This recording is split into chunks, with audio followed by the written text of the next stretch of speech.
Welcome to my channel Tally radar. నేను మీ యజ్ఞమూర్తి.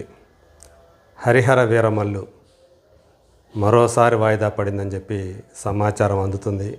నిర్మాతల నుంచి ఇప్పటివరకు అయితే మనం ఇప్పుడు మాట్లాడుకుంటున్న సమయానికైతే అధికారికంగా వాళ్ళ నుంచి అలాంటి ప్రకటన అయితే రాలేదు. జూన్ 12వ తేదీ ఈ సినిమా విడుదల కావాల్సి ఉంది.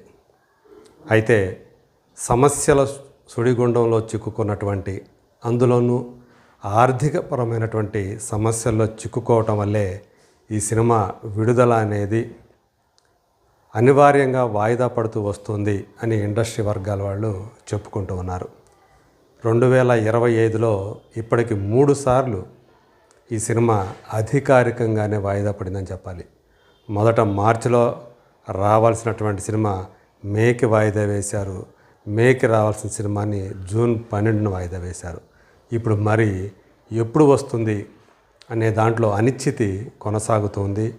బహుశా ఈ నెలాఖరులో కానీ లేదంటే జూలై 4వ తేదీ కానీ ఈ సినిమా వచ్చే అవకాశాలు ఉన్నాయి అని ప్రస్తుతం చక్కర్లు కొడుతున్నటువంటి ఒక వార్త.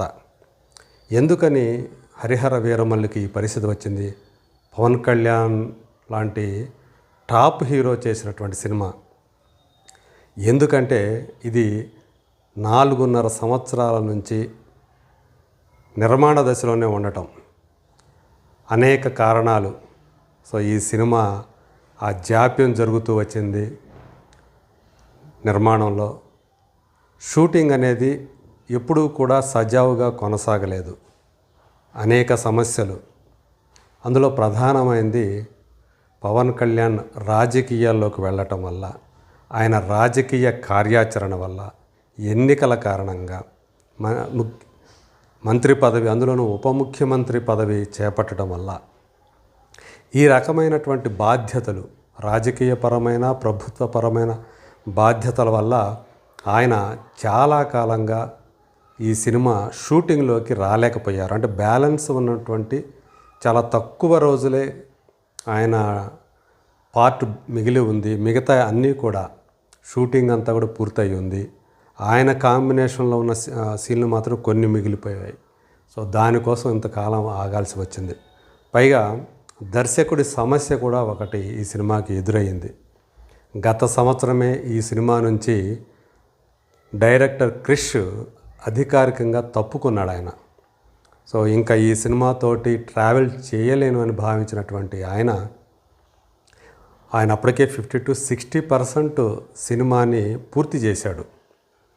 సో నిజంగా కథ కూడా ఆయన, మొత్తం సబ్జెక్ట్ అంతా కూడా ఆయన రాసుకున్నదే. కథ, స్క్రీన్ ప్లే, సంభాషణలు ఇవన్నీ కూడా ఆయన రాసుకున్నవే.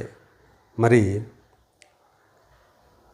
అంటే ఎక్కువ కాలం ఆ వెయిటింగ్లో ఉండాల్సి రావటం ఆయనకి ఇబ్బంది కలిగించింది.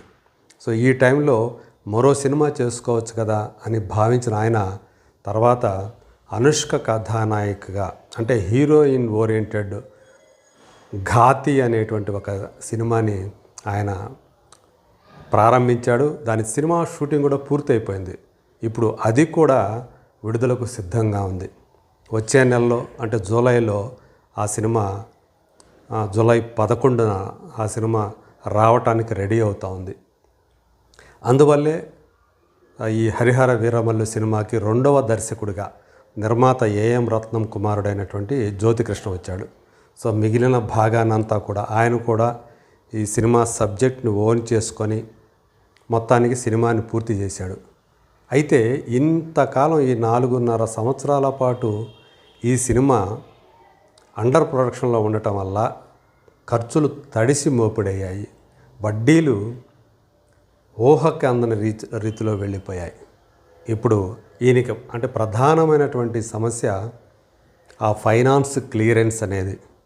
ఈ సినిమాకి ప్రధానంగా ఫైనాన్స్ చేసింది పేరు పొందినటువంటి ఇండస్ట్రీ సర్కిల్ వాళ్ళందరికీ తెలిసినటువంటి పెద్ద ఫైనాన్షియర్ అయినటువంటి సత్యరంగయ్య.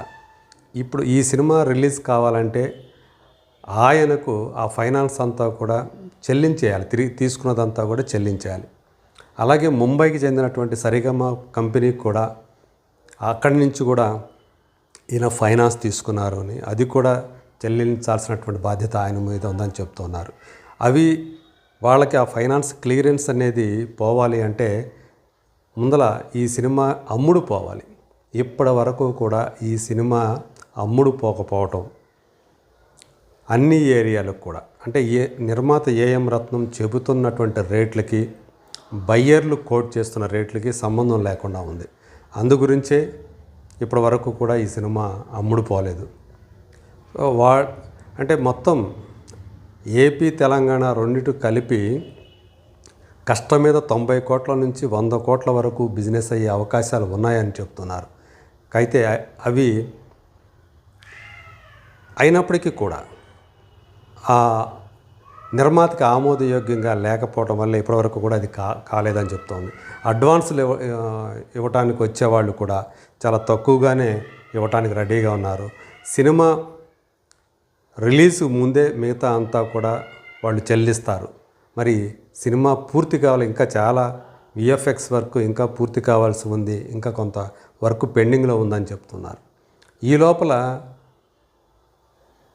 నిర్మాత ఏఎం రత్నం వెళ్ళి ఫిలిం ఛాంబర్ వాళ్ళని కలిశాడు.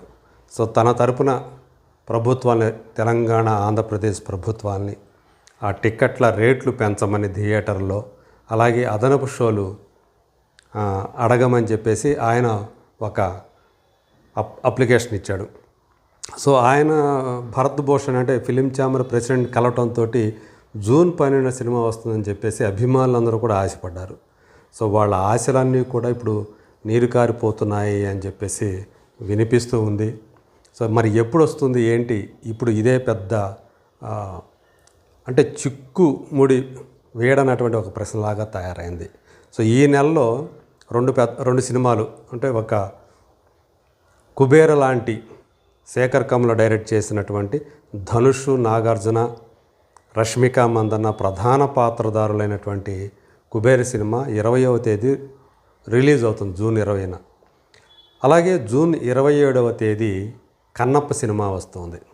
ఇక జూలై 4న సితారా ఎంటర్టైన్మెంట్స్ వాళ్ళది విజయ్ దేవరకొండ కథానాయకుడిగా తీసినటువంటి కింగ్డమ్ సినిమా, గౌతమ్ తిననూరి డైరెక్టర్. ఈ 3 సినిమాలు ఆల్రెడీ లైన్లో ఉన్నాయి, డేట్లు కూడా ఆల్రెడీ ఫిక్స్ చేసుకొని ఉన్నాయి. మరి ఈ పరిస్థితుల్లో ఏ డేట్లో ఇది రావాలి, ఏ సినిమా మీద హరిహర వీరమల్లుని వేస్తారు, హరిహర వీరమల్లు వస్తే మరి ఆ సినిమాల పరిస్థితి ఏంటి, అవి మళ్ళీ ఇంకో రోజున ఇంకో డేట్ని వెతుక్కోవాలి కదా. ఇలాంటి సమస్యలు చాలా ఉన్నాయి. మరి పవన్ కళ్యాణ్ సినిమా కాబట్టి వీళ్ళు ఏ తేదీనైతే అనుకుంటారో ఆ తేదీ నుంచి వేరే పక్కకు జరగడానికి వాళ్ళు సిద్ధపడవచ్చు. కానీ అదైనా సరే పక్కాగా వస్తుందా హరిహర వీరమల్లు ఆ తేదీకైనా అనేటువంటి సందేహాలు వాళ్ళందరిలో కూడా ఉన్నాయి. కుబేరా ప్రొడ్యూసర్స్ మీద ఉన్నాయి. సో ఆ సినిమాని శేఖర్ కమ్లతో పాటు వీళ్ళు కూడా ఏషియన్ సునీల్, పుష్కర్ రామ్మోహన్ రావు వీళ్ళు కలిసి నిర్మించిన సినిమా. సో వాళ్ళు ఒప్పుకోవచ్చు పక్కకు జరగటానికి. కానీ 20వ తేదీ ప్రకటించి రాకపోతే హరిహర వీరమల్లు, అప్పుడు కుబేర పరిస్థితి ఏంటి? రెంట్కి చెడ్డ రేవడిలాగా అవుతుంది. కన్నప్ప పరిస్థితి కూడా అంతే. ఇప్పుడు కన్నప్ప అది కూడా ఎప్పటి నుంచో విడుదల తేదీని పెట్టుకొని ఉంది, ఎప్పుడెప్పుడు జనం ముందుకు వస్తామని ఎదురు చూస్తూ ఉంది. ఈ మధ్య ఏదో హార్డ్ డిస్క్ దొంగతనం జరిగిందని చెప్పేసి మనం వార్తలు చూస్తూ ఉన్నాం. సో ఆ సమస్య పరిష్కారం అయితే అది ఆ రోజు వచ్చే అవకాశాలు ఉన్నాయి. కింగ్డమ్ సినిమా జూలై 4వ తేదీ కర్చీఫ్ వేసి ఉంది. సో ఆ సినిమా హరిహర వీరమల్లు కోసం కింగ్డమ్ని పక్కకు జరుపుతారంటే చాలా వరకు కాదు, జరపరనే మాటే ఎక్కువగా వినిపిస్తూ ఉంది. మరి ఆ తర్వాత 11వ తేదీ అంటే ఘాతీ ఉంది. సో ఇవన్నీ దాటుకొని వెళ్తే జూలై 18వ తేదీనో తర్వాతనో వేసుకోవాల్సినటువంటి పరిస్థితి. సో ఏదేమైనప్పటికీ కూడా ఈ వాయిదా వెనుక ఇలాంటి వాస్తవాలన్నీ కూడా మనకి కనిపిస్తూ ఉన్నాయి. అధికారికంగా మాత్రం ఇంకా ప్రకటించలేదు కానీ నిర్మాత.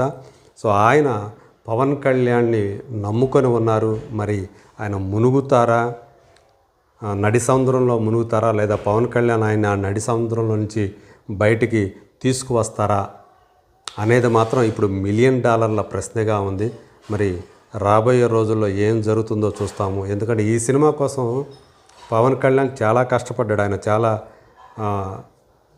ఈ మార్షల్ ఆర్ట్స్కి సంబంధించినటువంటి యుద్ధ విద్యలకు సంబంధించినటువంటి ట్రైనింగ్ తీసుకున్నాడు. సో ఆ ట్రైనింగ్కి సంబంధించినటువంటి స్టిల్స్ను కూడా ప్రచారం కోసం ఆ మధ్యలో అంటే ఈ సినిమా మొదలైనటువంటి షూటింగ్ మొదట్లో అవన్నీ కూడా ప్రచారానికి బాగా ఉపయోగించుకున్నారు. అంతగా కష్టపడ్డాడు. ఎప్పుడో 16-17 శతాబ్దాల్లో జరిగినటువంటి ఒక పీరియడిక్ స్టోరీగా ఇది మన ముందుకు వస్తూ ఉంది. సో బాబీ డియోల్ విలన్గా నటించాడు, నిధి అగర్వాల్ హీరోయిను, మరి కీరవాణి లాంటి ఆస్కార్ విజేత ఈ సినిమాకి మ్యూజిక్ అందించాడు. టెక్నికల్గా చాలా హై స్టాండర్డ్స్ ఈ సినిమాని తీశారు. తోటతరణి పద్మశ్రీ అవార్డు గ్రహీత ఆయన దీనికి ఆర్ట్ డైరెక్టర్. ఇలా మహామహులందరూ కూడా కలిసి పనిచేసినటువంటి ఈ సినిమాకి, అది కూడా పవన్ కళ్యాణ్ సినిమాకి ఆర్థిక ఇబ్బందులని తలెత్తడం అనేది సో ఇండస్ట్రీ వర్గాల వాళ్ళందరినీ కూడా ఆశ్చర్యానికి గురి చేస్తుంది. మరి ఏం జరుగుతుందో చూద్దాం. సో నెక్స్ట్ టైం అని కరెక్ట్ అయినటువంటి రిలీజ్ డేట్ తోటి అది మన ముందుకు వస్తుందా లేదా, let us wait and see.